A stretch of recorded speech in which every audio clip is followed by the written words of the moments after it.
Sir, ചായ. എത്ര വയസ്സുള്ളപ്പോഴായി കുട്ടി? 15 വയസ്സ്. 10 പഠിക്കുകയായിരുന്നു. പത്രങ്ങളിലൊക്കെ അന്നത് വലിയ വാർത്തയായിരുന്നു. അന്നേ നിങ്ങൾ ഇവിടെയായിരുന്നു? അതെ.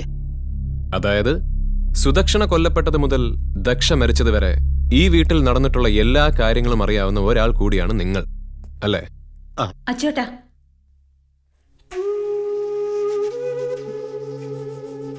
എനിക്കറിയാവുന്നതിനേക്കാൾ കൂടുതലൊന്നും അച്ചോട്ടൻ അറിയാൻ വഴിയില്ല സാർ.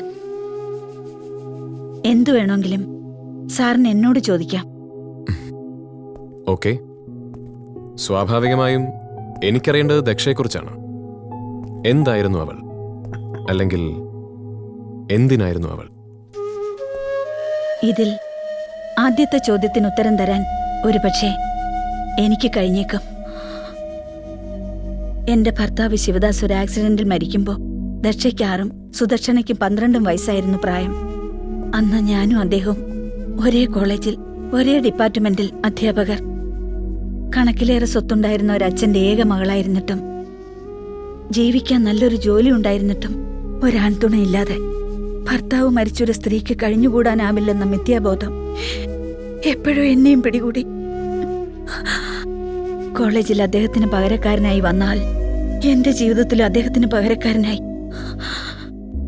അവിടെ മുതൽ എനിക്ക് പിഴച്ചു തുടങ്ങിയിരുന്നു. ലോകത്ത് പെണ്ണായി പിറന്ന എന്തിനേയും ദുഷിച്ച കണ്ണോടെ മാത്രം നോക്കിയിരുന്ന ഒരു നെറുകെട്ട മനുഷ്യൻ സ്വന്തം മകളെപ്പോലെ കാണേണ്ടിയിരുന്ന എന്റെ സുദക്ഷനെ ദക്ഷയുടെ കൺമുമ്പിൽ വെച്ച്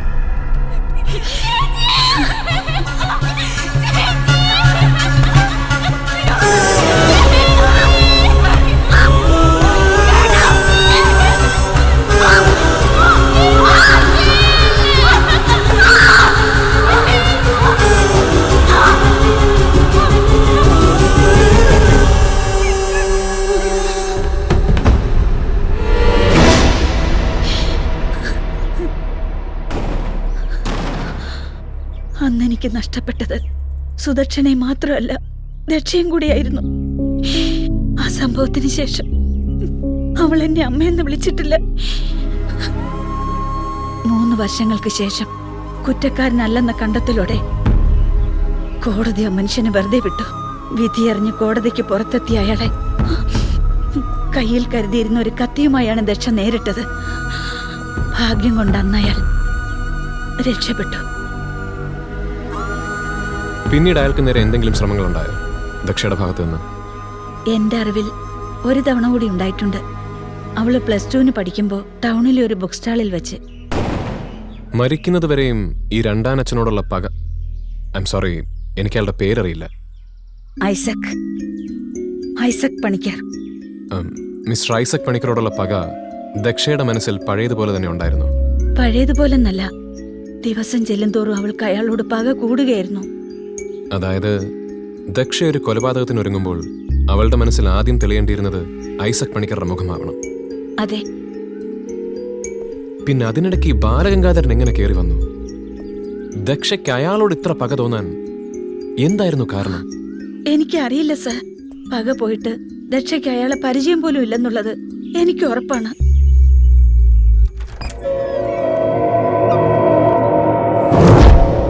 ഇതാണ് ദക്ഷയുടെ റൂം. വീട്ടിലെത്തിയാൽ അവൾ ഏറിയ സമയം ഇതിനുള്ളിൽ തന്നെയായിരുന്നു.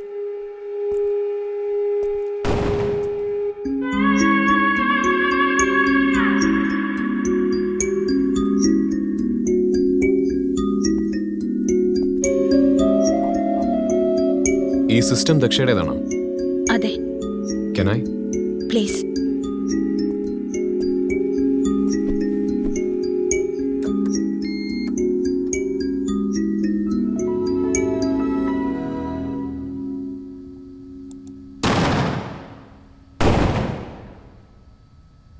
ഇവിടെ അടുത്തെവിടെ ഒരു കരിങ്കൽ ക്വാറി ഉള്ളത്? ഇടയ്ക്കിടയ്ക്ക് കേൾക്കുന്നുണ്ടല്ലോ ഈ ശബ്ദം. 1 കിലോമീറ്റർ അപ്പുറത്തൊന്നുണ്ട്.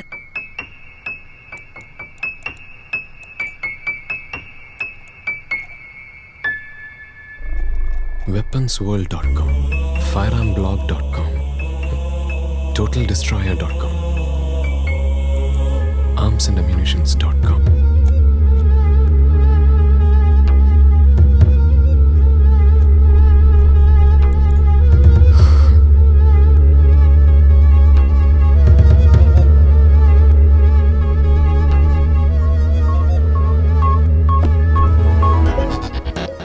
മരിക്കുന്നതിന് മുൻപോ പിൻപോ ദക്ഷയല്ലാതെ മറ്റാരെങ്കിലും ഈ കമ്പ്യൂട്ടർ യൂസ് ചെയ്തിട്ടുണ്ടോ? ഇല്ല, ഇത് അവളുടെ മാത്രമായിരുന്നു. ഓക്കെ. എന്താ സർ, എന്തെങ്കിലും കുഴപ്പം? ഹേയ്, ഒന്നുമില്ല. നത്തിങ്. ഈ അച്യുതൻ നായരല്ലാതെ ഇവിടെ മറ്റാരുമില്ലേ സഹായത്തിന്? കുക്കിങ്ങിനും അകമ്പണിക്കുമായി ഇവിടെ അടുത്തുള്ള ഒരു സ്ത്രീ വരും. പറമ്പിൽ എന്തെങ്കിലും പണിയുണ്ടെങ്കിൽ ഒഴിവുള്ളപ്പോ അവരുടെ ഭർത്താവ് വന്ന് ചെയ്യും. അയാൾക്ക് ക്വാറിയിലാണ് സ്ഥിരം പണി. എന്താ അയാളുടെ പേര്? കേളു.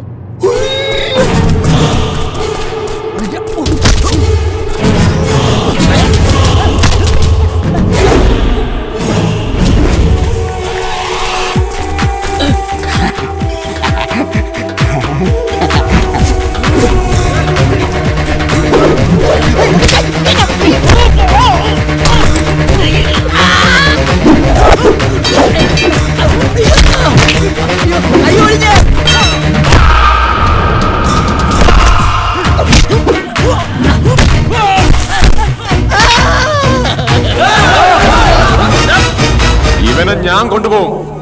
ഒറ്റ ഒരുത്തൻ അനങ്ങിയ പാറ പൊട്ടുന്നത് പോലെ ഇവന്റെ പേട്ട് തല ഇവിടെ ചെതറും.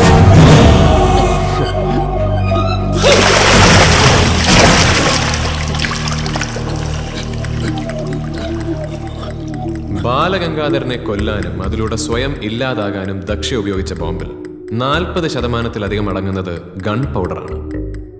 അതായത് പാറ പൊട്ടിക്കാനും മറ്റും ഉപയോഗിക്കുന്ന നല്ല നാടൻ വെടിമരുന്ന്. ഇവിടെ എനിക്കറിയേണ്ടത്, കേളു ദക്ഷയ്ക്ക് കൊടുത്തത് വെറും വെടിമരുന്ന് മാത്രമോ, അതോ വെള്ളാരം കല്ലും അലുമിനിയം പൗഡറും കുപ്പിച്ചില്ലും ചേർത്തുണ്ടാക്കിയ 2 കാറുകൾ പൊട്ടിച്ചെതറാൻ മാത്രം പ്രഹരശേഷിയുള്ള ഒരു റിമോട്ട് കൺട്രോൾഡ് ബോംബോ? എന്റെ പൊന്ന് സാറേ, വെടിമരുന്ന് പോയിട്ട് ഒരു കമ്പിത്തിരി പോലും ഞാൻ ആ കൊച്ചിന് കൊടുത്തിട്ടില്ല. അതിന് മുഴുത്ത വട്ടായിരുന്നു സാറേ. വട്ട് മൂത്ത് അതെന്തെങ്കിലും കാണിച്ചു കൂട്ടിയാലേ അതിനിപ്പോ ഞാൻ വേണോ സമാധാനം പറയാൻ? നീ പോലീസുകാരോട് നോ.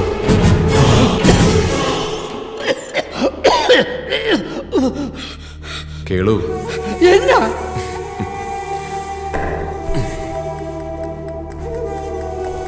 നീ ഇതുവരെ പ്രതിയായതുപോലെ അടിപിടിയും കള്ളവാറ്റൊന്നും അല്ല കേസ്. കൊലപാതകമാണ്, അതും സൂയിസൈഡ് ബോംബിംഗ്. ഇപ്പൊ നീ ഞങ്ങളോട് സഹകരിച്ചില്ലെങ്കിൽ പിന്നെ പാവം കേരള പോലീസ് ആവില്ല നിന്നെ ചോദ്യം ചെയ്യുന്നത്. അങ്ങ് ഡൽഹി എന്നുള്ളവരായിരിക്കും. പിന്നെ തീവ്രവാദി എന്നും പാകിസ്ഥാൻ ചാരനെന്നും ഒക്കെ പറഞ്ഞ് ആയുസ് മുഴുവൻ അകത്ത് കിടക്കേണ്ടി വരും. അയ്യോ, അതൊന്നും വേണ്ട സാറേ, ഞാൻ പറയാം. എനിക്കറിയാവുന്നതെല്ലാം ഞാൻ പറയാം. പറ. ആ കൊച്ച് ഈ വേണ്ടാതീനമൊക്കെ കാണിക്കുന്നതിന് ഏതാണ്ട് ഒരാഴ്ച മുമ്പ് നായര് പറഞ്ഞിട്ട് 2 വാഴക്കുല വെട്ടാനാ ഞാൻ ആ പറമ്പിൽ ചെന്നത്. ഇതാരും രക്ഷക്കുഞ്ഞോ?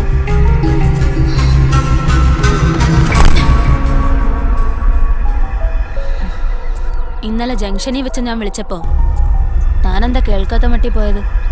കുഞ്ഞെന്നെ വിളിച്ചായിരുന്നു. എപ്പോ? ഈ വളിച്ച മോന്തയും വെച്ചോണ്ട് എന്നോട് വിളവിറക്കല്ലേ? അത് പിന്നെ കുഞ്ഞ്, ഇന്നലെ ഞാൻ ഇത്തിരി പരുവക്കേടിലായിരുന്നു. ഈ മാട്ടച്ചാരായി ഓടിച്ചോണ്ട് ഞാൻ എങ്ങനെയാ കുഞ്ഞിന്റെ മുന്നിലോട്ട് വന്ന് നിൽക്കുന്നത്? കുടിച്ചിട്ടിപ്പോഴെന്താ മാധവിയെ തല്ലാറുണ്ടോ? അതൊക്കെ പണ്ട്, ബുദ്ധി ഉറക്കാത്ത കാലത്ത്. ഇപ്പൊ അവൾ എനിക്കെന്റെ ജീവനാ, ജീവന്റെ ജീവൻ.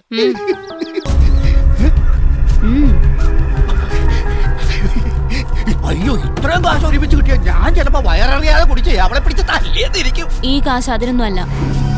താൻ എനിക്കൊരു സാധനം കൊണ്ടു തരണം. എന്നതാ കുഞ്ഞ്?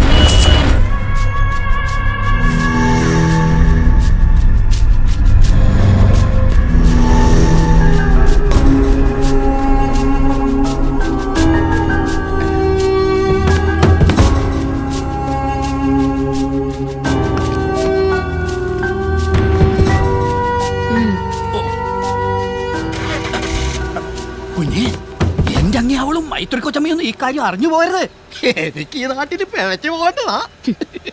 ആരറിഞ്ഞാലും എനിക്കൊന്നുമില്ല. എനിക്കാരെയും അറിയിക്കേണ്ട കാര്യമില്ല. സൂക്ഷിക്കണേ കുഞ്ഞേ, വെടിമരുന്നാ.